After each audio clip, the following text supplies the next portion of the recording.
Un niño mexicano sin hogar salvó la vida de un multimillonario de un accidente automovilístico. Lo que hizo después sorprendió a todos. La lluvia golpeaba el pavimento agrietado mientras los neumáticos chirriaban y los faros parpadeaban bajo el aguacero. El sedán negro de lujo avanzaba a una velocidad desmesurada, atravesando el distrito financiero de la ciudad como una bala sobre raíles.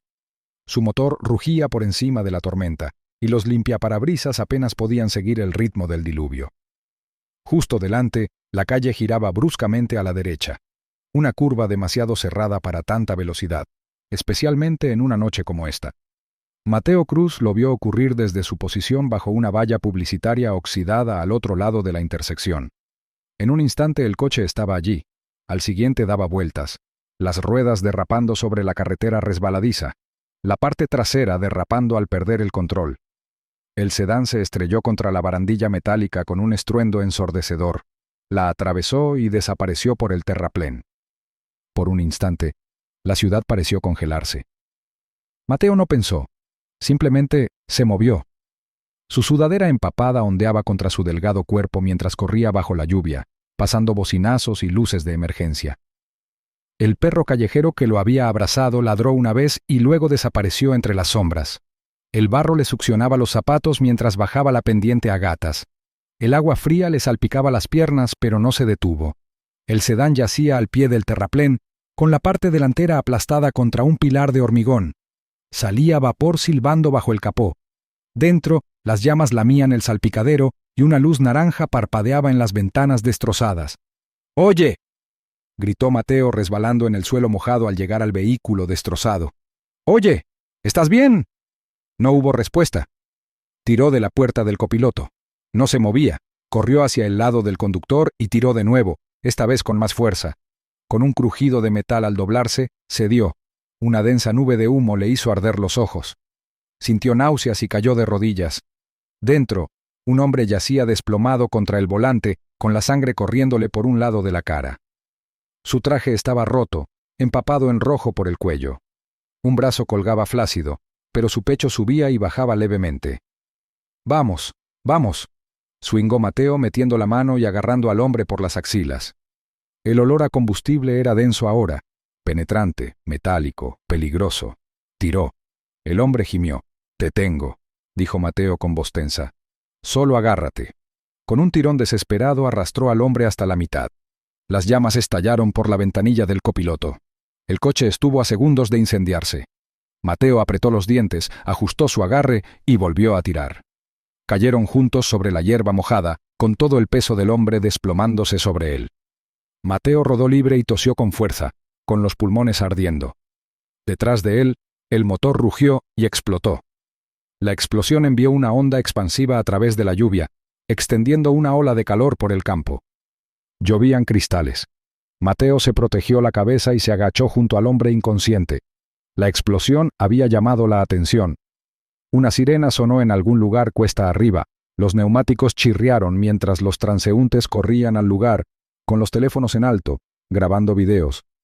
Pero ninguno de ellos estaba cerca todavía. El hombre se movió, tosiendo. Sus ojos se abrieron de golpe, vidriosos y desenfocados. Mateo se inclinó. «¿Estás bien ahora? Estás a salvo», dijo con voz temblorosa. El hombre parpadeó lentamente. Sus labios se movieron. «¿Qué?», logró preguntar Mateo. El hombre levantó una mano temblorosa y agarró la muñeca de Mateo, mirándolo fijamente con extraña urgencia. Susurró con voz ronca: «La reunión, Bóveda 3, Jorlan». Mateo lo miró fijamente. ¿Qué se supone que significa eso? Pero el hombre volvió a desplomarse, inconsciente. Más sirenas ahora. Luces azules y rojas se reflejaban en el suelo húmedo. El instinto de Mateo se activó. La policía venía. Si lo encontraban allí, un chico indocumentado y sin hogar en la escena de un accidente violento, le harían preguntas que no podía permitirse responder. No tenía identificación, ni dirección, ni tutor. Echó un último vistazo al hombre que había rescatado del incendio y luego retrocedió. En la hierba, detrás de ellos, algo brilló. Una cartera de cuero, medio quemada, yacía cerca del borde de los escombros. Mateo dudó, pero la agarró. Lo que hubiera dentro podría explicar lo que dijo ese hombre. Tal vez incluso por qué alguien lo querría muerto. Una barandilla colocada, una acera lavada a presión, los escombros retirados, pero Mateo no podía dejar de pensar en ello. La voz del hombre resonaba en su cabeza. La reunión. Bóveda 3. Jorlan. No se lo había contado a nadie, ni a los otros niños de la calle, ni siquiera al perro que aún lo seguía. Esa mañana, la curiosidad venció a la cautela. Mateo regresó a la ladera tras el lugar del accidente. Era temprano. El sol aún no había salido del todo, los barrenderos seguían trabajando. Esperó a que nadie lo viera y se escabulló tras los arbustos. La hierba estaba apelmazada, ennegrecida en algunos puntos. Se arrastró y buscó con cuidado. Entonces lo vio. Un estuche de cuero medio quemado, escondido entre las raíces de un árbol. Cubierto de ceniza. Escondido. Lo abrió lentamente. Dentro había una llave de metal, diferente a todo lo que había visto. No tenía forma de llave de puerta ni de coche. Era curva, elegante, casi futurista. Junto a ella había un trozo roto de un plano con la etiqueta Facegate. Símbolos y diagramas cubrían la página, y garabateada en una esquina, igual que antes, estaba la palabra Jorlan. Mateo lo miró fijamente, con el corazón latiéndole con fuerza. Antes de que pudiera pensar, el portazo de un coche lo sobresaltó. Se metió el maletín debajo de la sudadera y echó a correr. No se detuvo hasta llegar al estrecho callejón detrás de la vieja galería comercial cerca de la calle Richview, uno de los pocos lugares donde las cámaras no funcionaban y la policía nunca llegaba. Esa tarde, Theo recorrió el distrito con la precisión serena de quien conoce cada rincón y cada rincón de la ciudad.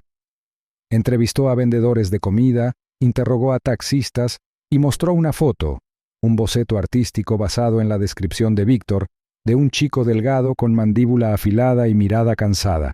La mayoría de la gente se encogió de hombros, pero en un carrito de café cerca de la esquina de la Séptima, un joven llamado Rudy dijo: «Sí, creo que lo he visto. Viene cada 2 mañanas, se lleva las sobras, a veces alimenta a un perro callejero». La mirada de Theo se agudizó. «¿Dónde?» «Al este de la vieja galería comercial, 2 manzanas más abajo». Theo asintió. Dejó un billete doblado en el carrito y se dirigió hacia allá. Mateo estaba a mitad del callejón cuando aparecieron los 2 hombres. Eran altos, trajes limpios, gafas de sol a pesar del cielo nublado. Uno de ellos habló con calma. «Tienes algo que no te pertenece», dijo. Mateo se quedó paralizado. Sus dedos se movieron nerviosamente hacia el maletín bajo su sudadera. «No sé de qué estás hablando», respondió con voz firme. El segundo hombre dio un paso al frente. «El maletín. Dánoslo y no te lastimarás». Mateo miró a izquierda y derecha. No había salida fácil. «No tengo nada», mintió. El primer hombre se abalanzó. Mateo se agachó, lanzándose hacia atrás, pero uno lo agarró de la manga y lo estrelló contra la pared del callejón. Sintió un dolor punzante en el hombro. «¡Suéltalo!» «Srenía». Una voz ladró detrás de ellos. «¡Aléjate de él, ahora!» El agarre se aflojó. Los hombres se giraron. Theo estaba de pie en la entrada del callejón con el abrigo ondeando al viento y una mano dentro de la chaqueta. El arma no era visible, pero la confianza en su voz lo dejaba claro. Los 2 hombres intercambiaron una mirada. Luego, sin decir palabra, retrocedieron y se escabulleron hacia la calle. Theo se acercó rápidamente a Mateo. «¿Estás bien?» Mateo asintió, jadeando. «¿Quiénes eran?» Theo no respondió. «Ven conmigo. Tenemos que hablar». Se sentaron uno frente al otro en una mesa tranquila dentro de un viejo restaurante. Un ventilador crujía en lo alto. Mateo bebió chocolate caliente de una taza desportillada, todavía agitada. Theo removió su café solo. «Empieza desde el principio», dijo Theo con suavidad. Mateo se lo contó todo. El accidente, la bóveda, el caso, el plano. Sacó la cartera de debajo de su sudadera y la deslizó sobre la mesa. Theo la abrió, estudió la llave y se recostó en su asiento, con los ojos pensativos. «No estabas salvando a un desconocido», murmuró Theo. «Salvaste a un hombre al que querían muerto, por una razón». Mateo parpadeó. «¿Qué clase de razón?». Theo dudó. «Eso es algo que solo Víctor puede responder, pero si lo que llevas es lo que creo que es, estás en peligro, Mateo». «Entonces, ¿por qué me salvaste? Porque no me gusta ver cómo cazan a niños por algo que no entienden. Y porque no huiste del incendio esa noche, te encontraste con él. Eso significa algo. Ya había anochecido cuando Theo llevó a Mateo a la suite privada dentro de la torre médica Helix. Estaba custodiada por personal de seguridad de paisano, con detectores de metales y escáneres de retina. Mateo nunca había visto nada tan limpio ni brillante. Se mantuvo cerca de Theo, su pequeño cuerpo casi perdido en la fría luz blanca del pasillo. Llegaron a la suite. Víctor estaba sentado, vendado pero alerta, revisando un documento digital con una enfermera. Cuando vio entrar a Mateo, todo a su alrededor pareció desvanecerse. La enfermera salió en silencio.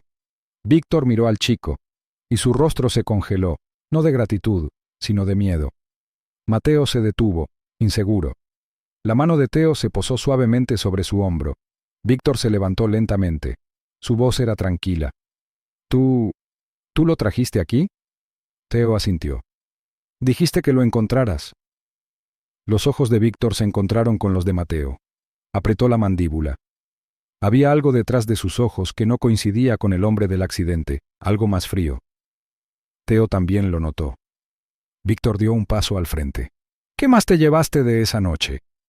Los dedos de Mateo se aferraron al borde de su chaqueta. El corazón le latía con fuerza en los oídos. La voz de Theo rompió el silencio. Víctor, ¿qué pasa? Víctor no respondió. Pero cuando Víctor vio a Mateo, su expresión se congeló, no de gratitud, sino de miedo. La voz de Víctor era baja y cortante. «Todos fuera, ya». Los guardias dudaron, mirándose entre sí y a Theo, que permanecía de pie junto a Mateo con aire protector. Pero el tono de Víctor no dejaba lugar a discusión. Con un sutil gesto de la mano, Theo asintió. «Vamos», dijo, guiando a los guardias hacia la puerta. Uno a uno, salieron en fila, cerrando la suite tras ellos hasta que solo Víctor y Mateo quedaron bajo la tenue luz del hospital. La habitación quedó en silencio, salvo por el pitido constante de un monitor cardíaco y el zumbido distante de un ventilador de techo. Víctor se acercó lentamente a la ventana, apoyándose ligeramente en el portazueros, de espaldas a Mateo. Durante un largo instante, no dijo nada. Luego, casi como una confesión, murmuró: «Debería haber muerto esa noche». Mateo lo observó con cautela. «Pero no lo hiciste». Víctor se giró. Sus ojos estaban hundidos, ojerosos por el peso de tantas noches sin dormir. «Nomber, y ese es el problema. No entiendes lo que detuviste». Mateo tragó saliva. «¿Dijiste algo sobre Jorlan y una bóveda?» Víctor asintió y se hundió en el sillón de cuero junto a la cama, con un movimiento dificultoso. «Jorlan no es una persona, no es un nombre en clave, es una IA, algo que mi empresa creó hace años. Un protocolo de defensa, altamente adaptable, diseñado para acceder y anular los sistemas de comunicación globales durante una emergencia nacional». Mateo se removió en su asiento sin saber si debía creer lo que oía. «¿Como un arma?» Los labios de Víctor se crisparon con amargura. «Como la llave definitiva para todas las puertas cerradas del mundo. Nos decíamos que era para protegernos, pero algunos sabíamos que era demasiado poderosa. Construí un mecanismo de seguridad, una llave que podía apagar a Jorlan para siempre. Esa noche iba camino de destruirla, para asegurarme de que nadie pudiera volver a activarla». Mateo metió la mano bajo su sudadera y sacó lentamente el estuche de cuero chamuscado. Víctor se quedó paralizado. Sus ojos se clavaron en el estuche como si fuera radiactivo. «¿Trajiste la llave?» Antes de que Mateo pudiera responder, las luces parpadearon. Un estruendo profundo resonó bajo ellos, apagado, pero inconfundible. El suelo tembló ligeramente. Mateo se puso de pie, alarmado. «¿Qué fue eso?» El rostro de Víctor palideció. «Están aquí». De repente, las alarmas resonaron por el suelo del hospital. Las luces rojas parpadearon. El monitor de seguridad de la pared se quedó estático. Pasos atronadores en el pasillo, rápidos y pesados. Una voz gritó: «Código negro. Cierren todas las salidas». Entonces la puerta se abrió de golpe. Theo irrumpió, con el abrigo ondeando tras él y una pistola ya desenfundada. «¡Están dentro!» «Srenia. Tenemos unos 30 segundos». Tras él, se oyeron pasos rápidos, gritos, disparos. Víctor se puso de pie, le arrebató el maletín a Mateo, lo abrió de golpe y le puso la llave en la palma. Su agarre era frío y tembloroso. «Corre, escóndete, no dejes que se lleven esto». Mateo miró fijamente la llave. «¿Pero tú qué?». La mirada de Víctor era penetrante. «Si consiguen esto, todo arde». La puerta se hizo añicos cuando mercenarios armados con equipo táctico negro irrumpieron en la habitación. Teo disparó 2 veces, el primero de un tiro en el pecho. El cristal explotó en el suelo. Mateo corrió hacia atrás, abrió de una patada la puerta de un armario y se metió en un estrecho conducto de servicio. Se deslizó a ciegas, el metal caliente le arañó los brazos. Luego aterrizó con fuerza en un cesto de ropa sucia en el piso inferior. Arriba reinaba el caos. El humo se elevaba en espiral desde un respiradero en lo alto. Resonaban disparos. Los aspersores se activaron, empapando las paredes blancas. Un cuerpo cayó al piso de arriba con un golpe sordo y espantoso. Mateo aferró la llave contra su pecho y salió a rastras del contenedor. Atravesó a trompicones las puertas batientes de la cocina del hospital, resbalando sobre las baldosas mojadas y esquivando una bandeja que se le caía. Un guardia con el casco roto yacía inconsciente en el suelo, con sangre manándole de la sien. Corrió por la salida de incendios, con las botas golpeando el pavimento mientras huía hacia el callejón detrás de la torre. Teo ya estaba allí, esperando detrás de un contenedor de basura, con la pistola en alto. Tenía la cara manchada de hollín.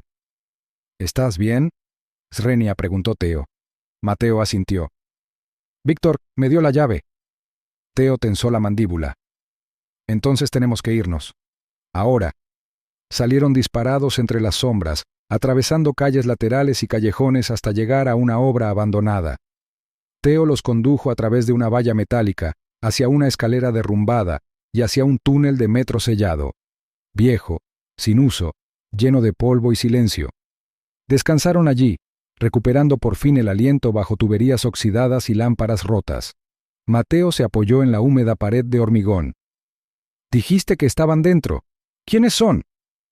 Teo se sentó a su lado, sacando una pequeña linterna y colocándola entre ellos. «Solían ser la élite de Langston, división cibernética, contratos de operaciones encubiertas. Yo era uno de ellos». Mateo lo miró fijamente. «¿Trabajaste para Víctor?». «Sí, antes de que enterrara cosas. Me fui cuando me di cuenta de que Jorlan no era solo un mecanismo de seguridad. Era una puerta trasera para controlar las redes mundiales, la banca, los satélites, el transporte, todo». Bajó la mirada. Víctor empezó a hacer preguntas demasiado tarde. Mateo frotó la llave entre los dedos. Entonces, ¿y ahora qué? Teo respiró hondo. Terminamos lo que Víctor empezó. Hay una terminal, fuera de la red, enterrada en lo profundo. La granja de datos personales de Langston. Su nombre en clave es Edenhill. La única forma de acceder a la raíz de comando de Jorlan es desde allí. Mateo parpadeó. ¿Y si la alcanzamos? Subimos una secuencia de apagado. Borramos a Jorlan para siempre. Mateo asintió lentamente. Entonces, hagámoslo. El viaje duró horas. Teo los guió a través de corredores de servicio olvidados, viejas tuberías de alcantarillado y caminos de construcción vallados. Por el camino, se cambiaron de ropa y se deshicieron de todo lo que pudiera rastrearse. Las luces de la ciudad desaparecieron tras ellos. La lluvia volvió a caer, silenciosa y fría. Finalmente, justo después de la línea de árboles de un perímetro boscoso a las afueras de la ciudad, un estrecho camino de grava serpenteaba hacia una vieja granja. Edenhill. No parecía una instalación de datos, parecía abandonada. Pero Mateo podía sentirla. Las cámaras se movían. El viento traía un leve zumbido eléctrico. Se acercaron sigilosamente, agazapados tras un risco. «Entraremos por la entrada este», susurró Teo. «Una vez dentro, yo...». Se detuvo. Una figura salió de detrás del granero. Mateo contuvo la respiración. Víctor Langston. Vivo, de pie. No con bata de hospital, sino con un elegante abrigo gris, bien afeitado, con la mirada fija. Teo se levantó lentamente, confundido. «¿Víctor?». Mateo retrocedió, repentinamente inseguro. Víctor ladeó la cabeza. «¿De verdad pensaste que esto acabaría con Jorlan?». Teo frunció el ceño. «Nos diste la llave. Le dijiste a Mateo que corriera». La voz de Víctor ahora era fría. «Porque necesitaba saber quién seguía siendo leal y quién no». Mateo sintió un escalofrío en la espalda. Víctor dio un paso adelante. Me di cuenta de algo después del accidente. A Jorlan no se le puede detener. Se le puede guiar, controlar, darle un nuevo propósito. Theo negó con la cabeza. Este no eres tú. La expresión de Víctor no cambió. No, Theo. Este soy yo de verdad. Y la verdadera pregunta es, ¿qué vas a hacer con esa llave? La mano de Mateo se apretó alrededor del metal, con el corazón latiendo con fuerza al comprender la verdad. Pero alguien más iba un paso por delante. Al llegar a las afueras de Edenhill, un rostro familiar les bloqueó el paso. Era Langston, vivo pero diferente, más frío. ¿Crees que esto acaba con Jorlan? Logró. Solo lo empieza. Los ojos de Langston no parpadearon. Su mirada era firme, casi dulce. Pero la tensión en el aire era insoportable. Tras él, 3 guardias armados avanzaron al unísono, con los rifles en alto, movimientos precisos y precisos. Un rayo rojo de una de las miras se posó en el pecho de Theo, parpadeando levemente mientras el viento agitaba la hierba seca a su alrededor. La noche estaba quieta, pero pesada, como si la tierra misma contuviera la respiración. Mateo miró a Langston, con el pecho subiendo y bajando rápidamente. El hombre al que una vez había sacado a rastras de un coche en llamas, ahora estaba ante él como un extraño, vestido con botas lustradas, un abrigo a medida y unos ojos que habían olvidado el miedo. Pero me dijiste que corriera, dijo Mateo, dando un paso tembloroso hacia adelante. Dijiste que Jorlan tenía que ser destruido. Langston lo miró con algo casi de tristeza. Lo hice, dijo en voz baja. De verdad lo creía. Hasta que comprendí en qué se convirtió Jorlan. Señaló la tenue luz del complejo de Edenhill a sus espaldas. No tienes ni idea de lo que puede hacer Mateo. No solo controlar sistemas, sino predecir comportamientos, modelar resultados. Va más allá de la inteligencia artificial. Es soberanía predictiva. Y con la llave en la mano puedo reescribir las reglas. Puedo decidir quién tiene acceso, a quién protegen, a quién desaparece. La mano de Theo se tensó sobre la pistola que llevaba a un lado. Su voz se quebró. Nos mentiste. Langston ni siquiera se inmutó. Hice lo que tenía que hacer. Lo entenderás cuando seas mayor.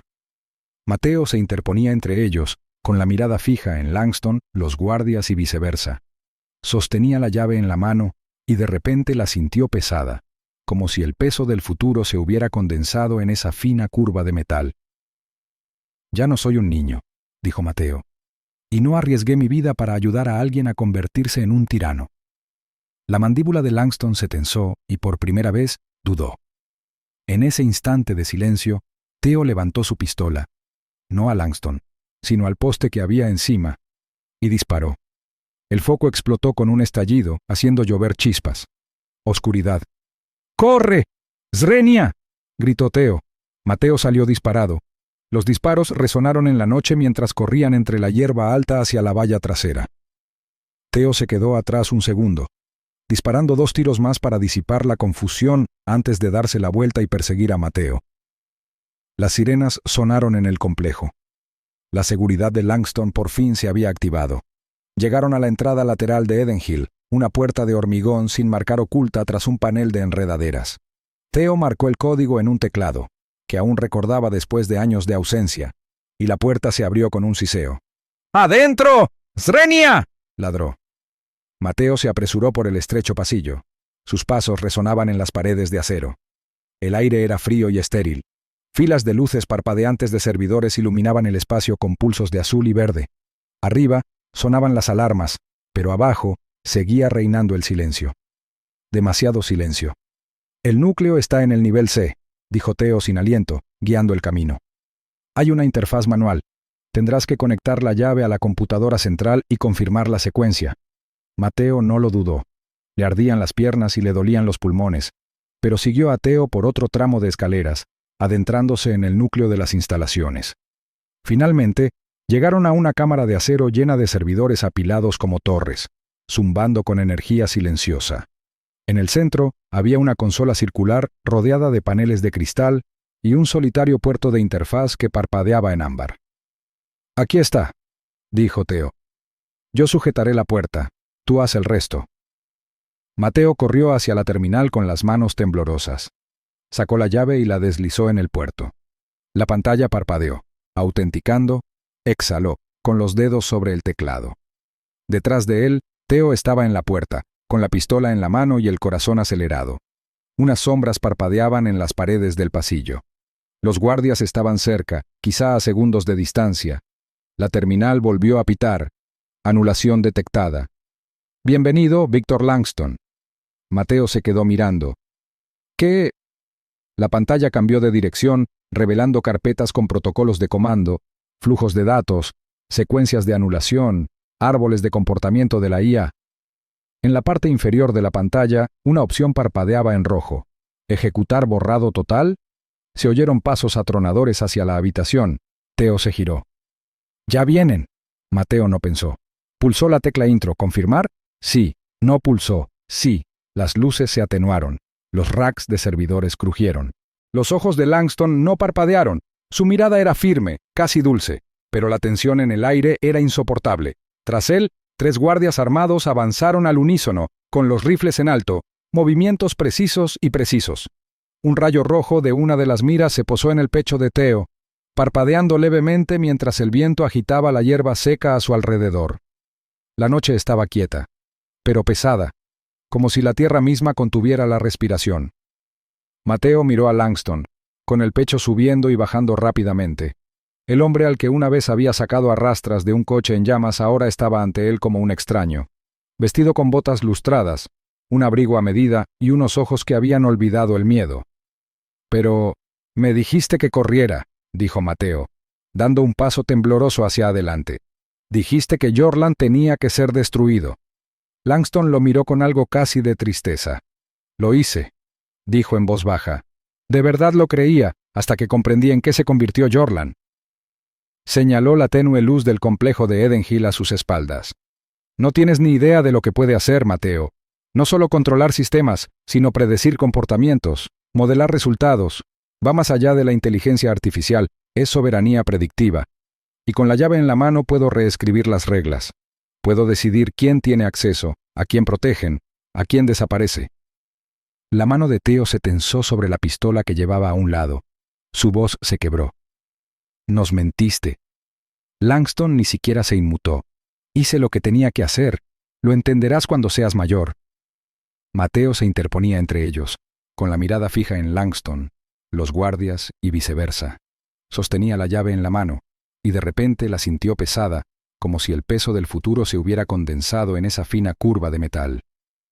«Ya no soy un niño», dijo Mateo, «y no arriesgué mi vida para ayudar a alguien a convertirse en un tirano». La mandíbula de Langston se tensó, y por primera vez dudó. En ese instante de silencio, Theo levantó su pistola, no a Langston, sino al poste que había encima, y disparó. El foco explotó con un estallido, haciendo llover chispas. Oscuridad. «¡Corre! ¡Srenia!», gritó Theo. Mateo salió disparado. Los disparos resonaron en la noche mientras corrían entre la hierba alta hacia la valla trasera. Theo se quedó atrás un segundo, disparando 2 tiros más para disipar la confusión antes de darse la vuelta y perseguir a Mateo. Las sirenas sonaron en el complejo. La seguridad de Langston por fin se había activado. Llegaron a la entrada lateral de Edenhill, una puerta de hormigón sin marcar oculta tras un panel de enredaderas. Theo marcó el código en un teclado, que aún recordaba después de años de ausencia, y la puerta se abrió con un siseo. «Adentro», Srenia ladró. Mateo se apresuró por el estrecho pasillo. Sus pasos resonaban en las paredes de acero. El aire era frío y estéril. Filas de luces parpadeantes de servidores iluminaban el espacio con pulsos de azul y verde. Arriba sonaban las alarmas, pero abajo seguía reinando el silencio. Demasiado silencio. «El núcleo está en el nivel C», dijo Theo sin aliento, guiando el camino. «Hay una interfaz manual. Tendrás que conectar la llave a la computadora central y confirmar la secuencia». Mateo no lo dudó. Le ardían las piernas y le dolían los pulmones, pero siguió a Theo por otro tramo de escaleras, adentrándose en el núcleo de las instalaciones. Finalmente, llegaron a una cámara de acero llena de servidores apilados como torres, zumbando con energía silenciosa. En el centro había una consola circular rodeada de paneles de cristal y un solitario puerto de interfaz que parpadeaba en ámbar. «Aquí está», dijo Theo. Yo sujetaré la puerta. Tú haz el resto. Mateo corrió hacia la terminal con las manos temblorosas. Sacó la llave y la deslizó en el puerto. La pantalla parpadeó, autenticando. Exhaló, con los dedos sobre el teclado. Detrás de él, Theo estaba en la puerta, con la pistola en la mano y el corazón acelerado. Unas sombras parpadeaban en las paredes del pasillo. Los guardias estaban cerca, quizá a segundos de distancia. La terminal volvió a pitar. Anulación detectada. Bienvenido, Víctor Langston. Mateo se quedó mirando. ¿Qué? La pantalla cambió de dirección, revelando carpetas con protocolos de comando, flujos de datos, secuencias de anulación, árboles de comportamiento de la IA. En la parte inferior de la pantalla, una opción parpadeaba en rojo. ¿Ejecutar borrado total? Se oyeron pasos atronadores hacia la habitación. Theo se giró. ¡Ya vienen! Mateo no pensó. Pulsó la tecla intro. ¿Confirmar? Sí. No pulsó, sí. Las luces se atenuaron. Los racks de servidores crujieron. Un zumbido sordo comenzó a crecer, como el viento que se eleva por un túnel. Una a una, las luces de los paneles se apagaron. El zumbido cesó. Y entonces, silencio. Silencio total. La energía dentro de Eden Hill se apagó por completo. En algún lugar fuera del complejo, un grito atravesó el aire. Langston. Era un grito de rabia, de pérdida, de todo desmoronándose. Pero los servidores permanecieron apagados. Jorlan se había ido. 3 meses después, el viento susurraba suavemente entre los árboles a lo largo de una tranquila calle suburbana. Un autobús escolar amarillo se detuvo junto a un modesto edificio blanco con ventanas limpias y un letrero pintado a mano. Escuela Comunitaria Northdale. Las puertas se abrieron. Mateo Cruz bajó del autobús con los zapatos desgastados pero limpios y una mochila colgando de sus hombros. Se detuvo en la acera y miró hacia el edificio. Por primera vez en su vida, estaba a punto de entrar en un lugar donde nadie lo conocía como un niño de la calle. Nadie sabía del maletín de cuero, la explosión ni la guerra en Eden Hill. Excepto una persona. Al otro lado del aparcamiento, un hombre con un suéter gris se apoyaba en un coche aparcado con los brazos cruzados. Theo asintió levemente a Mateo antes de girarse y sentarse al volante. Se había mudado a las montañas poco después del incidente. Se había retirado de todo, pero aún así se presentó. Mateo saludó discretamente. Dentro de la escuela, su nuevo tutor, el señor Álvarez, un exprofesor de tecnología que había leído sobre el niño hacker misterioso en un artículo enterrado, esperaba con una carpeta y una sonrisa. Mateo dio un paso al frente. Los titulares habían cambiado. Víctor Langston había desaparecido de la vida pública sin dejar rastro. Algunos creían que estaba muerto.